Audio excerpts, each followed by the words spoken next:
बिस्मिल्लाहिर्रहमानिर्रहीम सल्लल्लाहु अलैहि वसल्लम। अस्सलाम वालेकुम क्लास 10। उम्मीद है आप सब खैरियत से होंगे।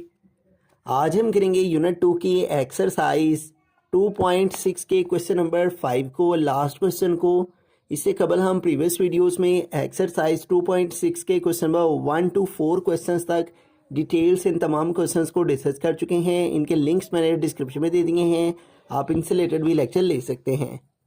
एक्सरसाइज 2.6 की जानिब चलते हैं। 2.6 का क्वेश्चन नंबर 5 है, solve by using synthetic division if 1 and 3 are the roots of the equation x4 minus 10x square plus 9 is equal to 0। वो कह रहा है सिंथेटिक डिवीजन की मदद से हमने इसको सॉल्व करना है, जबकि ये दो रूट उसने दिए हुए हैं इस इक्वेशन के। ठीक है, तो पहले तो इन रूट्स के बारे में ही हम यहाँ पे लिख लेते हैं। सिंस 1 and 3 are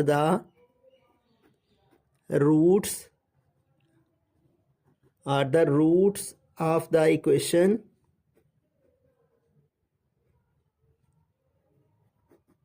अगर ये दोनों जो हैं वो रूट्स हों हमारी इक्वेशन के, ठीक है, तो देन हम सिंथेटिक डिवीजन को जिस तरह से करते आए हैं प्रीवियस क्वेश्चंस में भी, उसी तरह से यहाँ पे सॉल्व करेंगे।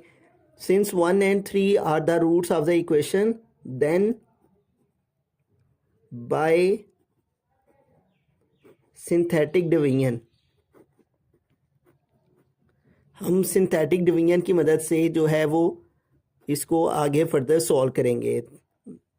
Then by synthetic division we get. ठीक है, तो अब इसको आगे फर्दर सॉल्व करते हैं।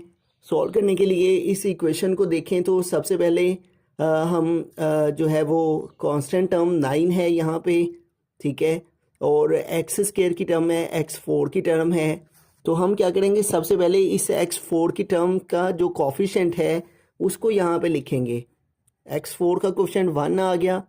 उसके बाद एक्स क्यूब की टर्म यहाँ मौजूद नहीं है तो उसके लिए 0 यहाँ पे लगाएंगे। ठीक है, एक्स क्यूब के बाद एक्स स्क्वायर की टर्म मौजूद है, वो है -10, तो यहाँ पे -10 आ जाएगा। -10 के बाद एक्स वाली टर्म है, ठीक है, तो एक्स वाली टर्म को लिखेंगे। तो एक्स वाली टर्म यहाँ पे नहीं है तो उसकी प्लेस पे 0 आ जाएगा, और उसके बाद कांस्टेंट टर्म 9 रह जाएगी, तो 9 आ गया। ठीक है, तो इस तरह से इसको हमने सिंथेटिक डिवीजन की फॉर्म में लिख लेना है। ठीक है, और पहला नंबर जिसके साथ डिवाइड करना है वो है 1। ठीक है, 1 and 3 है, तो 1 के साथ इसको डिवाइड करेंगे हम, तो यहाँ पे हम डबल लाइन लगा लेंगे। ठीक है, और यहाँ पे हम 1 लिख लेंगे। इस 1 की मदद से हम इसको सॉल्व करेंगे। पहली वैल्यू वैसी की वैसे ही, फिर इस 1 को इस 1 से मल्टीप्लाई किया, 1 1 जार 1, 0 में 1 प्लस किया तो 1, फिर 1 1 जार 1, फिर -10 और +1 -9 हो गए। फिर -9 को 1 से किया तो -9 1 जार -9, फिर 0 -9 -9 आ गया। फिर -9 को 1 से मल्टीप्लाई किया तो -9 1 जार -9, तो यूं 9 - 9 यहाँ पे 0 आ गया। ठीक है, तो ये जो हमारे पास वैल्यूज़ आई हैं इनको आगे फर्दर हमें सॉल्व करना है सेकंड नंबर 3 के लिए। ठीक है, तो 3 के लिए इसको डिवाइड करने के लिए इसको थोड़ा एक्सटेंड करके लाइन को, तो यहाँ पे लिखेंगे 3। ठीक है, अब 3 के साथ ये जो आंसर्स आए हैं इनको सॉल्व करेंगे। फर्स्ट वाला तो वैसे का वैसे लिखा जाता है, फिर 1 3 जार 3 हो गया, फिर 1 और 3 4 हो गया, फिर 4 3 जार 12 हो गया, फिर -9 और +12 जो है वो 3 हो जाएंगे। ठीक है, और फिर 3 3 जार 9 और 9 - 9 जो है वो 0।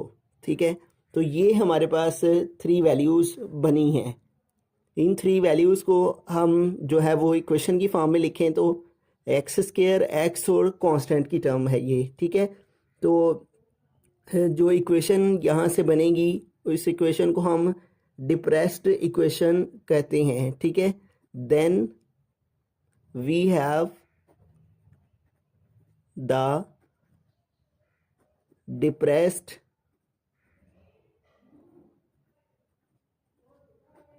इक्वेशन। तो डिप्रेस्ड इक्वेशन जो है वो ये जो हमारे पास तीन वैल्यूज़ आई हैं इनकी मदद से यहाँ पे लिखी जाएगी। पहली वैल्यू एक्स स्क्वायर की कोफिशिएंट 1 है, फिर एक्स वाली टर्म लिखी जाएगी 4x, और फिर कांस्टेंट टर्म +3 लिखी जाएगी इज इक्वल टू ये वाला 0। ठीक है, तो इस तरह से ये जो हमारे पास इक्वेशन आई है, अब इस इक्वेशन को हमें फैक्टराइज करना है। ठीक है, फर्स्ट और लास्ट को मल्टीप्लाई किया तो आया 3x²। अब दो नंबर चाहिए, मल्टीप्लाई करने से 3 आए, प्लस माइनस करने से 4 आए, तो 3 1 ज़ार 3 और 3 में 1 प्लस करेंगे तो 4, तो ये दो नंबर बन जाएंगे। ठीक है, इसकी फैक्टराइजेशन आपने 9th क्लास में भी पढ़ी होगी। x² प्लस 3, फर्स्ट और लास्ट वैल्यू वैसे की वैसे ही। ठीक है, ये दो नंबर हमने फाइंड किए हैं जिनकी मल्टीप्लिकेशन से मल्टीप्लाई वाला आंसर आ जाता है 3 1 ज़ार 3, और जिनको ऐड करने से दरमियान वाला आंसर आ जाता है। ठीक है, अब इन दोनों से हमने x को कॉमन ले लेना है, और इधर से रिमेनिंग x रह गया, प्लस इधर से x कॉमन लिया हुआ है, बाकी 3 आ गया, और इन दोनों में 1 कॉमन ले लेंगे क्योंकि कुछ भी कॉमन ही नज़र आ रहा, तो 1 कॉमन लिया तो रिमेनिंग x + 3 रह गया इज इक्वल टू 0। तो अब x + 3 दोनों से कॉमन आ गए, और दूसरी वैल्यू आ गई x + 1 इज इक्वल टू 0। अब इन दोनों को 0 के इक्वल रख लेंगे, x + 3 को भी 0 के इक्वल और x + 1 को भी 0 के इक्वल। ठीक है, तो इधर से एक x की वैल्यू इधर से आ जाएगी, +3 इधर आके -3 हो गया, +1 इधर आके -1 हो गया। ठीक है, तो यूँ इस तरह से दो आंसर उसने क्वेश्चन में दिए हुए थे, और दो आंसर जो है वो हमारे इस तरह से आ गए। ठीक है, दो आंसर ये थे 1 और 3, और दो हमारे पास मज़ीद आ गए -1 और -3। ठीक है, तो यही हमारे फाइनल आंसर हैं। ठीक है, एक्स की दो वैल्यूज़ मज़ीद हमने फाइंड कर ली हैं, इनको अगर हम लिखना चाहें तो हम यहाँ पे लिख भी सकते हैं, हैंस 1,3, ये जो क्वेश्चन में दिया हुआ था 1,3, और उसके बाद हमारे पास जो आंसर्स आए हैं -3 एंड -1, ये चार आंसर जो हैं आर द रूट्स हैं, are the roots of the given equation. ठीक है,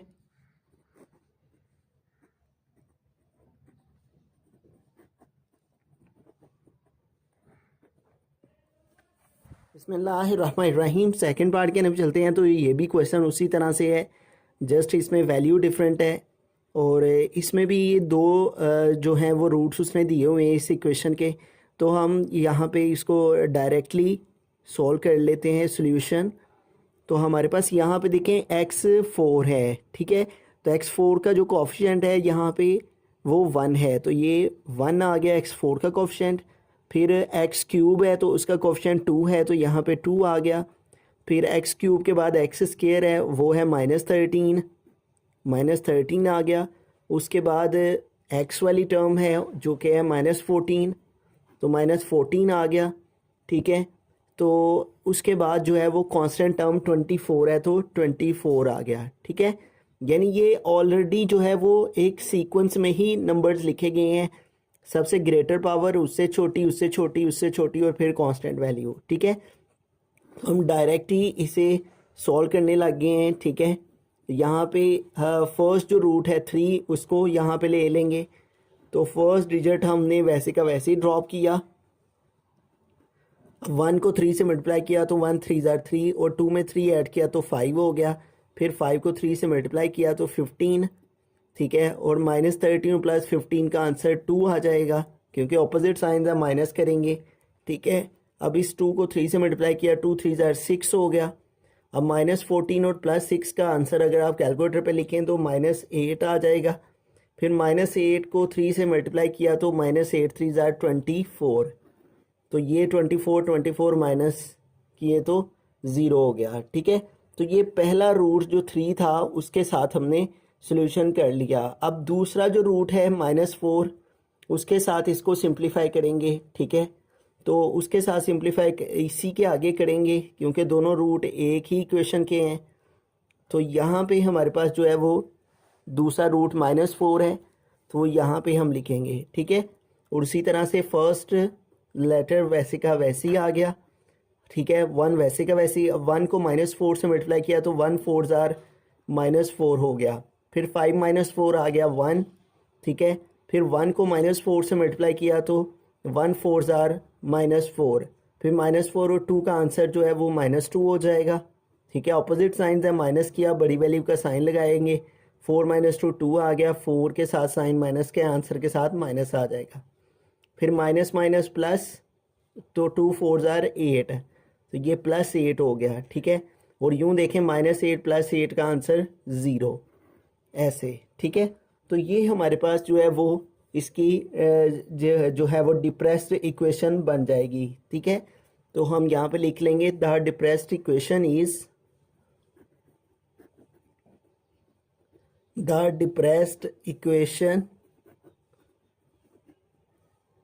इज, अब इसको लिखेंगे ये फर्स्ट वाली x² की, ठीक है, और उसके बाद वाली x की +x, और ये कांस्टेंट टर्म -2 और इज इक्वल टू 0, ठीक है। ये हमारे पास सबसे ये कांस्टेंट टर्म, ये x² अगर इधर वैल्यूज़ हों तो फिर इस तरह उनका x की एक्सपोनेंट जो है वो बढ़ता जाता है, ठीक है। तो इधर से स्टार्ट करते हैं हम इनको लिखना। ये हमारी कांस्टेंट टर्म, ये x वाली, ये x² वाली, ठीक है। तो x² इसका कोएफिशिएंट 1 है, तो 1 यहाँ पे जो है वो लिखें ना लिखें उससे कोई फ़र्क नहीं पड़ता। इसी तरह इसका भी 1 था x का, तो 1 लिखें ना लिखें इससे कोई फ़र्क नहीं पड़ता। और ये -2, ठीक है। अब ये जो डिप्रेस्ड इक्वेशन आई है हमारे पास, इसको हमें फैक्टराइज करना है, ठीक है। फर्स्ट और लास्ट वैल्यू को मल्टीप्लाई किया तो आया -2x²। अब 2 नंबर चाहिए, मल्टीप्लाई करने से -2 आए, प्लस माइनस करने से 1 आए, ठीक है। तो 2 1 ज़ार 2 अगर हम करते हैं तो 2 1 ज़ार 2 भी हो जाता है, और 2 में से 1 माइनस करें तो 1 भी आ जाता है। लेकिन इम्पोर्टेंट बात यह है कि किसके साथ माइनस और किसके साथ प्लस लिखना है, क्योंकि हमें +1 चाहिए, ठीक है। दरमियान में +1 तभी आ सकेगा अगर हम 2 के साथ प्लस का साइन रखें और 1 के साथ माइनस का, ठीक है। तो इस तरह ये जो 2 पेयर हैं ये हमने यहाँ पे बना लिए, फर्स्ट और लास्ट वैल्यू वैसे की वैसे ही। अब हम इधर से कॉमन ले लेंगे, ठीक है। इन दोनों से x कॉमन लिया, इधर x की पावर 2 है, एक कॉमन लिया तो एक बाकी रहेगी। फिर प्लस इधर से x कॉमन लिया हुआ है, रिमेनिंग 2 आ गया। और इधर से -1 कॉमन ले लेंगे, ठीक है। और इधर रिमेनिंग रह जाएगा x। जब माइनस कॉमन लिया जाता है तो अगला साइन चेंज हो जाता है, ठीक है। जो साइन चेंज हो गया इज इक्वल टू 0, ठीक है। जो ही माइनस का साइन कॉमन लिया जाता है तो आगे वाला साइन चेंज हो जाता है, ठीक है। तो x+2 अब हमारे पास कॉमन आ चुका है, और दूसरी वैल्यू क्या आ गई है, x - 1 इज इक्वल टू 0। अब इन दोनों को 0 के इक्वल रख लेंगे, x+2 को भी 0 के इक्वल रख लेंगे, और x - 1 को भी 0 के इक्वल रख लेंगे। इधर से x की वैल्यू फाइंड की तो +2 इधर आके -2 हो गया, और -1 उधर जाके +1 हो गया, ठीक है। तो यूँ हमारे पास अब 4 वैल्यूज़ जो हैं वो रूट्स की आ गई हैं। एक हमारे पास 3, एक -4, और एक -2, और एक 1, ठीक है। तो लास्ट में हम लिखना चाहें तो लिख सकते हैं थस 3, -4, -2 and 1 are the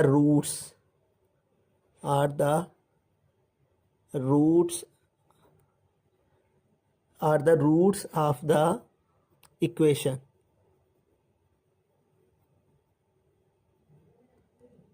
ठीक है। अगर दिए गए लेक्चर में फिर भी अगर आपको कहीं कोई कन्फ्यूजन हो तो आप हमें इंस्टाग्राम पर वहाँ से स्क्रीनशॉट लेकर सेंड करें, हम इंशाल्लाह जहाँ तक पॉसिबल हुआ आपकी ज़रूर रहनुमाई करेंगे। Thank you for watching this video. अल्लाह हाफिज़।